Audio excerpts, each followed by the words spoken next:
A very good evening. You're watching News First Primetime News, where the people come first. I'm Michaela Fernando. Before we head into more news in detail, here a look at your headlines for today.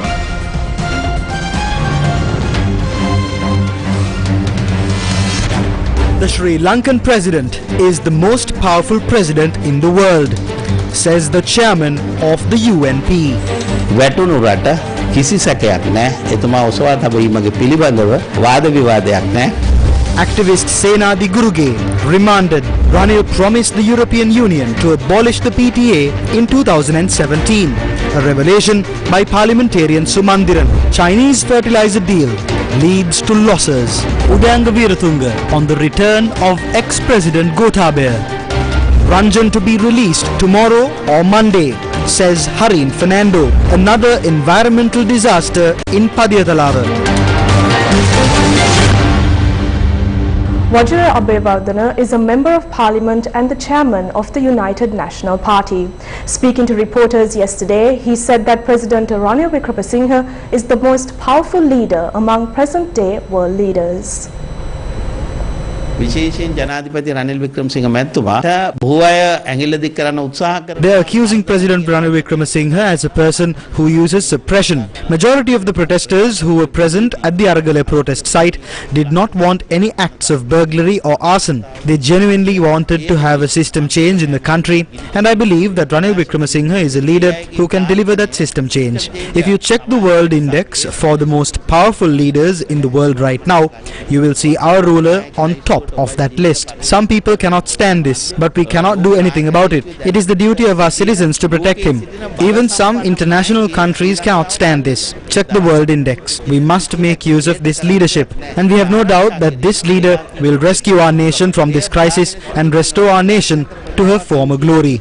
එතුමා ඔසවා තබීමගේ පිළිබඳව වාද විවාදයක් නැහැ. Meanwhile, the joint convener of the Aragalaya National Movement, Senadi Guruge, was moved to remand custody today. Activist Senadi Guruge, who was arrested for abducting and assaulting two Sri Lanka Army personnel, was remanded until the 2nd of September 2022 by the 4th Magistrates Court on Thursday. Sri Lanka police informed the court that the suspect was arrested based on the investigations carried out into the incident where two Sri Lanka Army intelligence personnel were abducted from the Occupy Golface protest site on the 12th of June 2022 and assaulted and detained against their will. 4th Magistrate Thilina Gamage ordered for the suspect to be produced in an identification parade on the 2nd of September and ordered to conceal his identity when produced in court.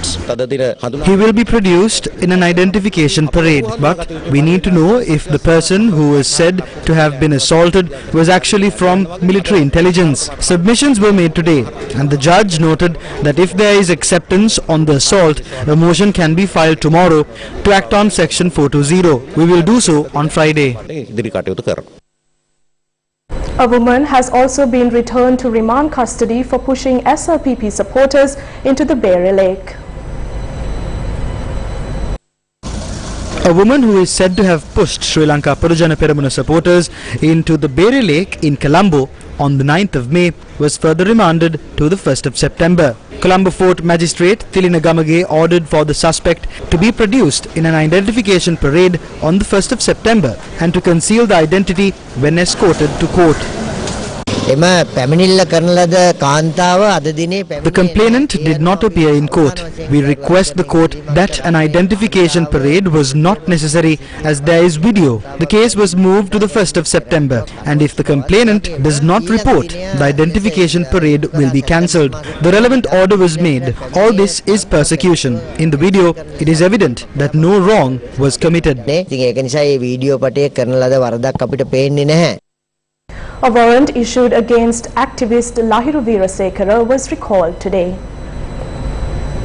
The arrest warrant issued against the national organizer of the Youth for Change movement, Lahiru Veerasekara, was recalled by Colombo Fort Magistrate Thilina Gamage on Thursday the 25th. A warrant was issued for Veerasekara's arrest for failing to appear for a case and he appeared in court through counsel. The warrant was issued as he failed to appear in the case where he was named as being part of an unlawful protest in Fort Colombo in 2017. The Aragala activists and the people are being arrested daily. This means the Ranil Rajapaksa government has no plan to solve the problems faced by the people. Their program is suppression. Mangala Madhumage, the national organizer of Revolutionary Students' Union, who was remanded for protesting in Fort Colombo, defying a court order, was granted bail on Thursday the 25th. He was released by the Fort Magistrates Court. Ranil Wickramasinghe cannot end the Aragalaya through suppression. The people will not stop this without answers to the economic and political reform issues. Meanwhile, a senior police officer testified at the Human Rights Commission on the incident where Newsfirst journalists were attacked over a month ago. Deputy Inspector General of Police Damayanti Vijayashree testified at the Human Rights Commission of Sri Lanka today with regard to the attack on Newsfirst journalists close to Ranil Wickramasinghe's private residence in Colombo on the 9th of July 2022. DIG Damayanti Vijayashree in his testimony said that on the day of the attack, it was the then Prime Minister's Head of Security SSP Nizam Jamaldeen who was in charge of the security of the area in question. The DIG told the Human Rights Commission that Sri Lanka Police, Special Task Force, police officers attached to the Prime Minister's Security Division and a special team from the Sri Lanka Air Force were under SSP Nizam Jamaldeen on that day. He said that officers attached to all four aforementioned security divisions reported to SSP Nizam Jamaldeen and acted on his orders.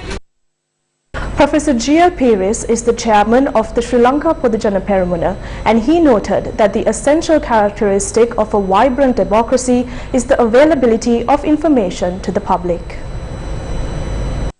So when there is agitation, that is not a situation in which the application of anti-terrorism laws is at all appropriate or justifiable. If these laws are invoked in those situations against trade union leaders, against university academics, against professional groups, and against the media, owners of media institutions, senior management, personnel of media institutions, and the journalists doing their allotted job out in the field. One of the essential characteristics of a vibrant democracy is the availability of information to the public. Has a special responsibility with regard to making that information available to the public. That is an irreducible requirement of a functioning democratic system. And indeed it is fully entrenched and protected by provisions in the Constitution of, if there is an erosion of this, and if attempts are made to intimidate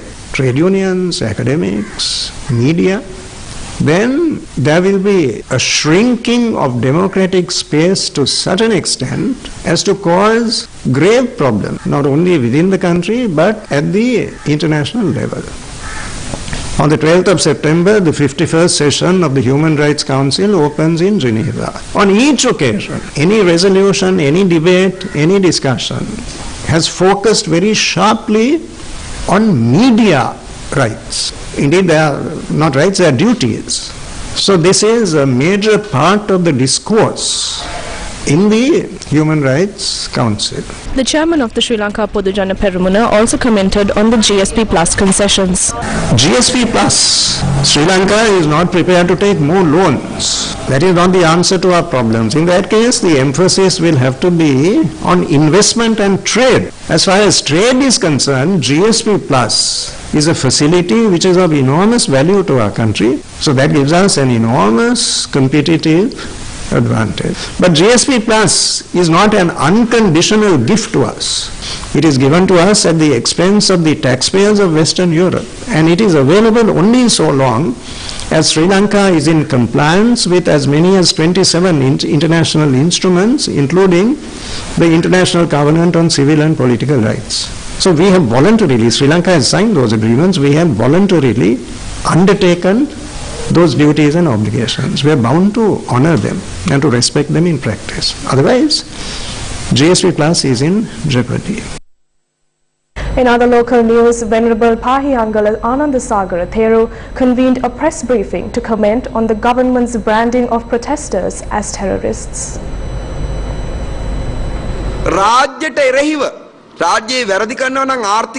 If the state is acting against the state itself, if there is an economic crisis, if wrong decisions are being made, how can it call Aragale activists terrorists?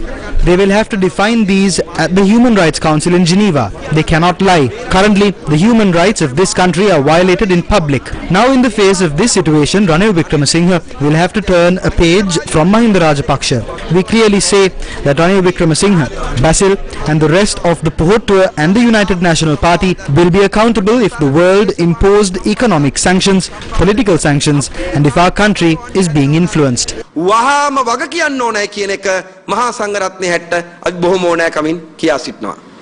TNA parliamentarian M.A. Sumandiran says that it is time for President Ranil Wickremesinghe to fulfill his pledge on repealing the Prevention of Terrorism Act that he had made 5 years ago. The point I am making is the government knew, the Supreme Court knew from its very inception that this law was an unconstitutional law. Even in Sri Lanka it was acknowledged as an unconstitutional law. We lost our GSP plus concession because of PTA, and in 2017 then Prime Minister Ranil Wickremesinghe actually travelled to Brussels and gave an undertaking that PTA would be repealed, and upon that promise GSP plus was reinstated for Sri Lanka. But 5 years on, the law is still extant. Not only is it extant, contrary to promises given to the UN and various international bodies and to this country, that PTA will not be used, that there was a moratorium on PTA. Now this month they have restarted using the PTA, and 3 detention orders were signed early this week by the Minister of Defence, President Ranil Wickremesinghe. Now it is being used not against who might actually be called a terrorist, but against people who have participated in peaceful protests. The cabinet spokesman has recently announced that the government will introduce the National Securities Act instead of the PTA. How do you look at that development? There is no terrorism in the country now. So our belief is that we don't require anti-terrorism law. That's our position.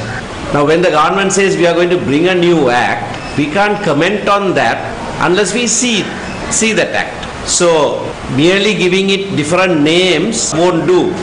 When a draft legislation is presented, then we will consider whether there is necessity for that or not. I am saying this also because we had an attack in 2019 on Easter Sunday. It is being presented as an international terrorist attack. We have our grave doubts about that as to who was really behind that attack. But the fact that there is what is called terrorism around the world, anyone will accept. But whether we need a special legislation for that is a matter that we need to consider at that time. And our belief is that we don't require any special legislation for that purpose.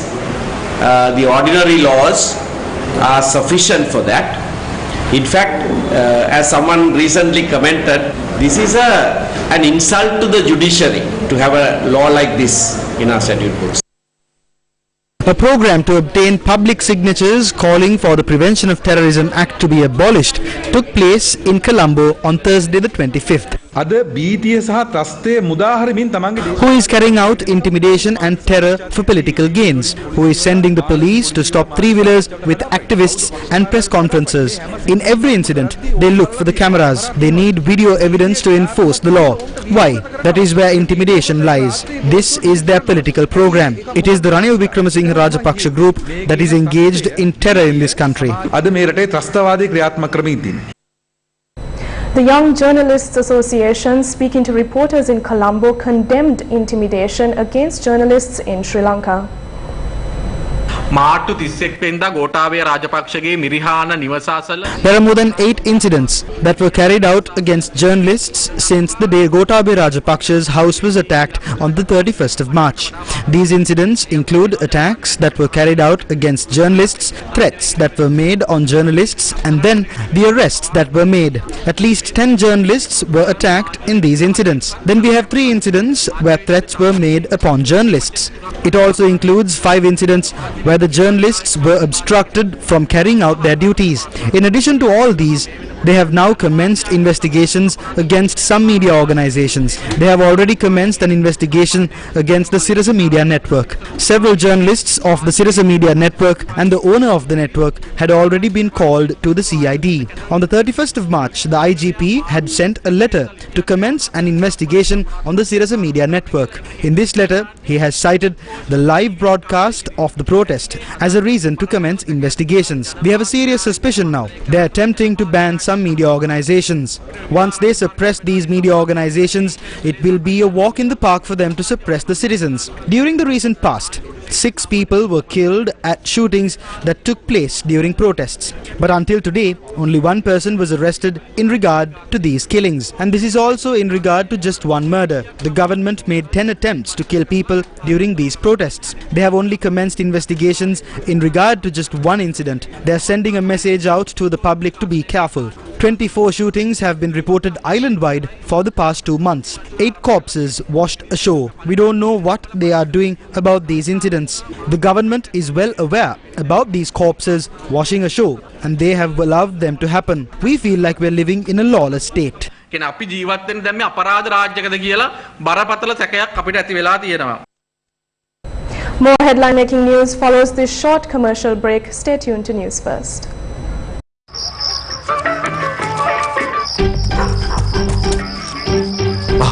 මොකද මහත්තයා මේ නෑ මේ ගෙදර sync එකේ අයි මහත්තයා ස්ලෝන් නෙවෙයිද දැම්මේ හදිස්සියට බාලා පයිප්පයක් දැම්මේ නැද්ද මුදලාලි ඊයේ පෙරේදා කඩේ රිපෙයාර් කරන්න ගෙනාපු ගම් චුට්ටා මේ වගේ ප්‍රශ්න වලට හොඳම විසඳුම ස්ලෝන් ගම් චුට්ටා හැබැයි ඉක්මනින් දාගන්න ස්ලෝන් පයිප්පයක් ස්ලෝන් ගම් චුට්ටා හැම ගෙදරකම සිටිය යුතු ජනනල කාර්මිකයා දැන් ළඟම ග්‍රොසරියෙන් මිලදී ගන්න. Welcome back to the news. The Sri Lanka Podujana Peramuna says if former president can command a majority confidence, he can even become the Prime Minister.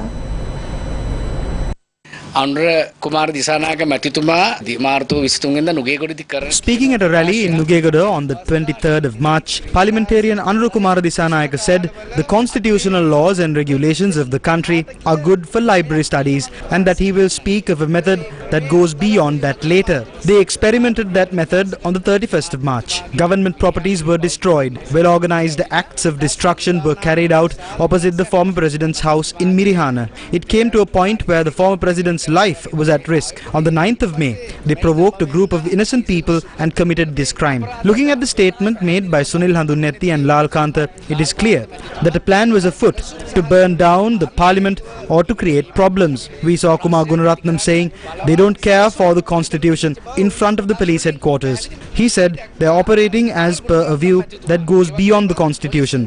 He made a threat, citing that they know where the residences of the IGP and Deshabandhu Tennakon are. Therefore, legal action must be taken to find out whether a conspiracy was issued to topple the government. නීතිමය ක්‍රියාමාර්ගය ගන්න අවශ්‍යයි. ගෝඨාභය රාජපක්ෂ මහත්මයා ළඟදී එනවද දැන්? ඒක එතුමාට එන නෑ එතුමාට එන්න බාධාවක් නෑනේ. මේ රටේ පුරවැසියෙක් එතුමාට මොකද හේතුව? He allowed anyone to come to his house. 22 million people have agreed that he should be allowed to come to the country. රටට එන්න පුළුවන් කියලා. ඔබතුමාලා කැමතිද එතුමා නැවත අගමැති ධූර බාර ගන්නවට? We cannot speak regarding the political decision he makes, but he was a president elected with a mandate of 6.9 million people. ඔබතුමාලා කැමතිද එතුමා නැවත අගමැති ධූර බාර ගන්නවට? ඒ පාර්ලිමේන්තුවේ බහුතරයේ විශ්වාසය දිනා ගන්න පුළුවන් නම් එතුමා අගමැති වෙයි. නෑ ඔබතුමාගේ ඔබට යහන්නේ අපි. අපි කැමැත්තක් නෑ. කිසි අකමැත්තක් නෑ. Sri Lanka's former ambassador to Russia Udayanga Weeratunga once again hinted about when ex-president Gotabaya Rajapaksa would return to Sri Lanka. Gotabaya Rajapaksa 100% Gotabaya Rajapaksa was ready to return to his motherland on the 24th or the 25th of this month. I announced it sooner than expected, and thereafter some issues arose. Therefore, we had to postpone this to the 3rd of September. September 3 වෙනිදාට ලංකාවට එනවා. ඔබතුමා හිතනද මේ මොහොතේ එතුමාට ලංකාවට එන ආරක්ෂාව හොඳ මට්ටමක තිබුණා ලංකාව තුළ ආරක්ෂාව වෙනවා? In case if they don't postpone this further, he will definitely come back on the 3rd of September. I don't think there is any issue regarding his security here. If that's the case, he doesn't have any security in Thailand right now. There is no issue about his safety. The only issue he will have to face is if his henchmen try to bring him back to the political arena. Such an attempt could even lead to a public uprising again, and will eventually lead to a situation where it will not be safe for him to stay here in Sri Lanka. The mistake he made was that when he was elected in 2019 under the blessing of Mahinda Rajapaksa, he was focused on being re-elected for his second term. He didn't think about completing his first term. Maybe it is not what he wanted, but the henchmen around him wanted it. This was his biggest mistake. I don't think the people of this country would accept Gotabaya Rajapaksa again, because for the past 2.5 years, he ruined the future of our children. I think he is not suitable for politics. He will be a good person to carry out some minor tasks, and that's what he did as the Defence Secretary. But that's not enough to rule a country.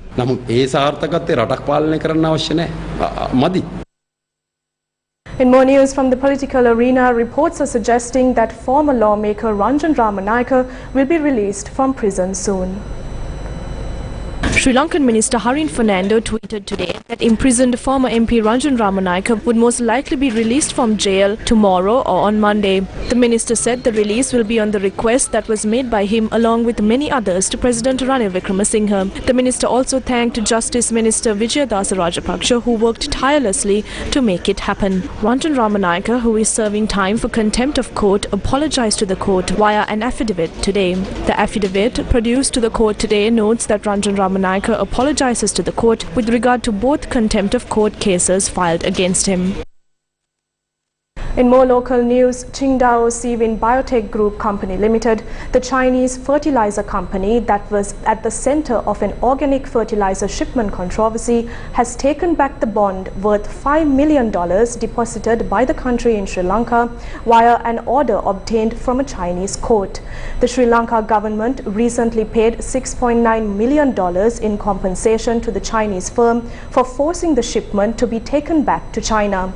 In early August, Qingdao Sivin Biotech Group Company Limited sent a letter to Sri Lanka's Ministry of Agriculture expecting a reply within 5 days, stating that the latter has not made it clear if the project will be continued or discontinued, and thus the project had resulted in losses of $8 million to Qingdao Sivin Biotech, and the losses are still expanding. The Sri Lankan government completely banned chemical fertilizers when it unveiled a new agricultural policy in 2021 April. Thereafter, to address the fertilizer crisis, the then Sri Lankan government decided to import organic fertilizer produced using seaweed from China's Qingdao Sivin Biotech Group. However, tests by the National Plant Quarantine Service revealed that the fertilizer was contaminated with a plant pathogenic bacterium. Sri Lankan authorities disregarded these test results and decided to call for a new test and decided to open the necessary letters of credit or LCs to import fertilizer from China's Qingdao Sivin Biotech Group. The fertilizer shipment aboard the Hippo Spirit set sail from China on the 23rd of September 2021, immediately after the LCs were opened, and the government of Sri Lanka announced that it suspended the order while the vessel was en route to the country. However, the Chinese company demanded compensation from Sri Lanka for losses and damages to its reputation, as LCs were already open for the shipment. In the end, Sri Lanka was forced to pay $6.9 million to China's Qingdao Sivin Biotech Group to settle the dispute. We are facing a situation where we have no money and no fertilizer. We cannot solve this since there is a legal matter pending as well. I held talks with the Sri Lankan Standards Institute on the payment because I wanted to recover the money. It proved to be futile. I must admit that Sri Lanka suffered a loss. We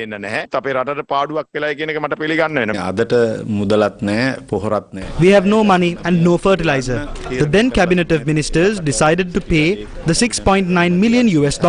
It is not for compensation but for delivery. We are working on that. What happened to the bond worth $5 million deposited by the company in Sri Lanka? The Chinese ship had filed an ex parte case in the Chinese court, and as per the court ruling, they have taken the money back. We could have used it to cover the losses, but we lost it due to a court order. On the 8th of August 2022, Qingdao Sivin Biotech Group sent a letter to Sri Lanka's Ministry of Agriculture expecting a reply within 5 days, stating that the latter has not made it clear if the project will be continued or discontinued, and thus the project had resulted in losses of $8 million to Qingdao Sivin Biotech, and the losses are still expanding. They cannot set a deadline because there are mediation terms that need to be complied with this. They too have not complied with those terms. Ex parte deadlines are not valid. We obtained instructions from the Attorney General's Department, and cabinet paper was also forwarded for onward action.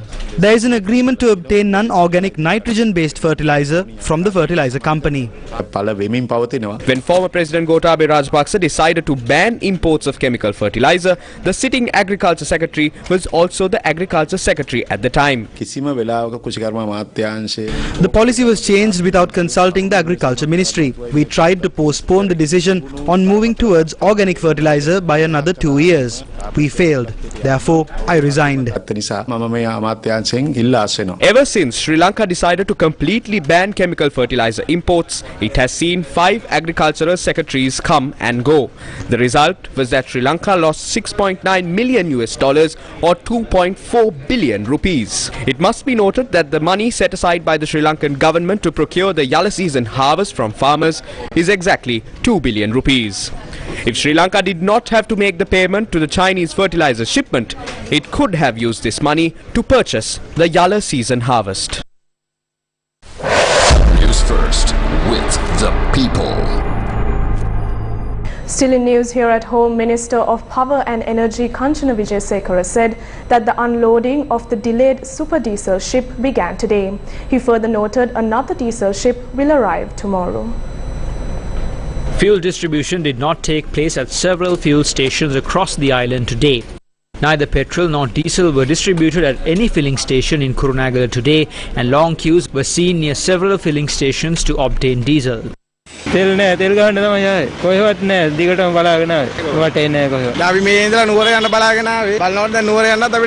correspondent reported that there was no fuel at the IOC nor Sipetco filling stations in the Mavanella town for several days. Meanwhile, the distribution of fuel from the Muthurajavala petroleum terminal has been on halt since last night. People were observed waiting in long queues to obtain fuel from the Maligavatta filling station.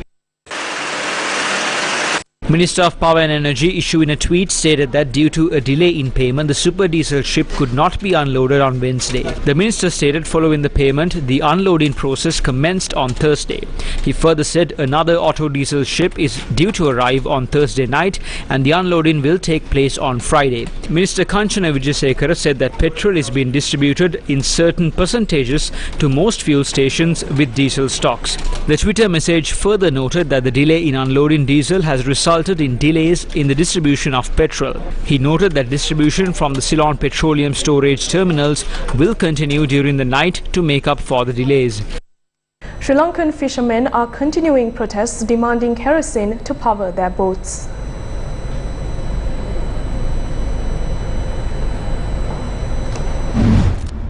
අස්වැන්නට නිසි මිලක් ලබා දීම පිළිබඳ එලෙස සංවාද පවතිද්දී රසායනික පොහොර තහනම්.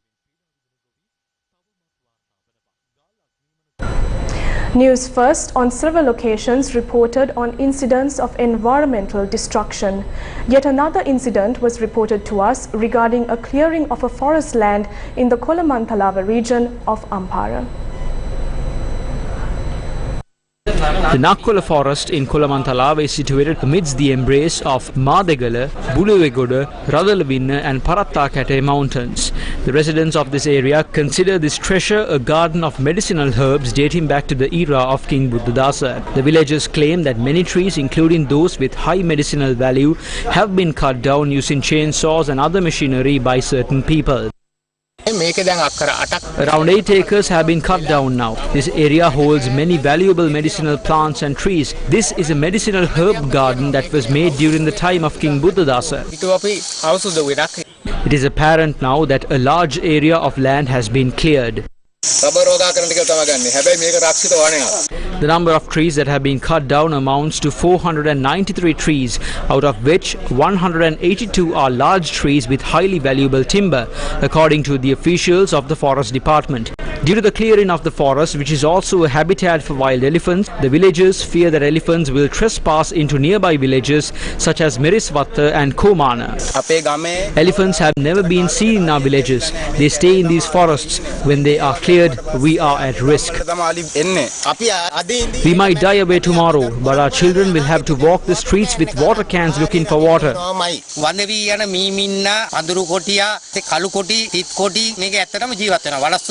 Newsfirst made an inquiry from the Padiyathalava Regional Forest Officer A.O.M. Premaratna regarding this.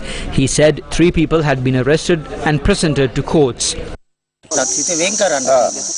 We are taking steps to demarcate more and more reservations and protected areas within this area. The Minister of Environment was also questioned about the incident at a press conference held today. It is reported that there are attempts to establish a rubber plantation in the forest.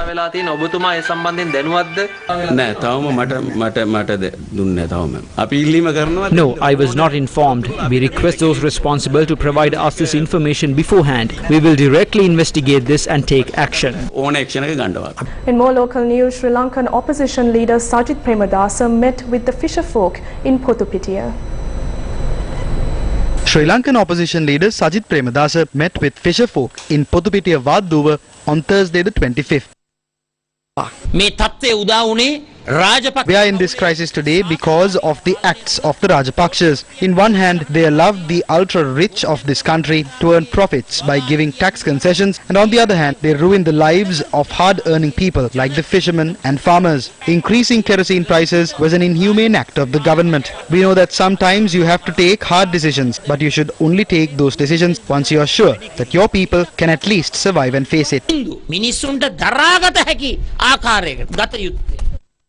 The third phase of the Divisavia program, supported by LOLC Holdings, continues in a bid to help the worst affected by the economic crisis in Sri Lanka.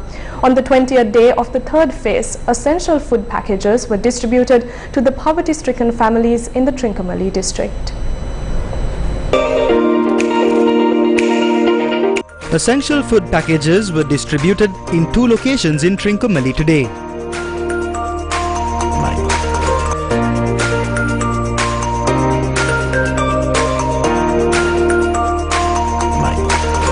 The Divisavia program identifies families that are facing serious issues economically and provides them with much needed relief packages.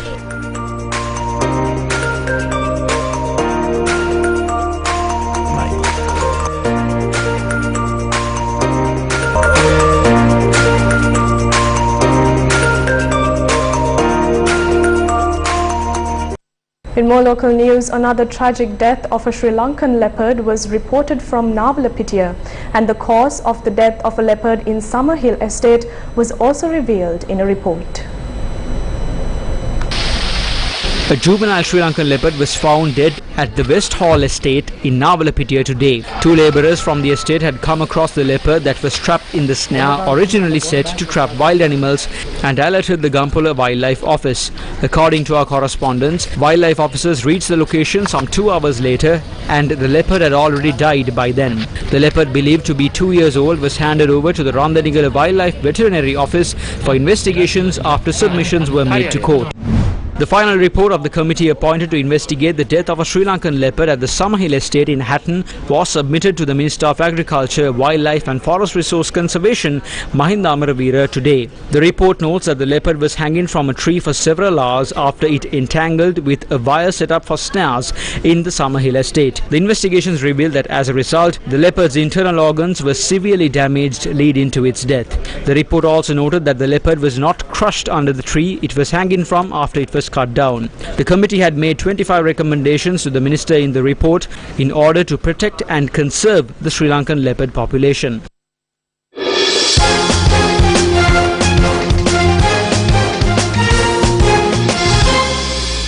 A ceremony was held in Colombo today to felicitate the athletes who obtained medals at the Commonwealth Games.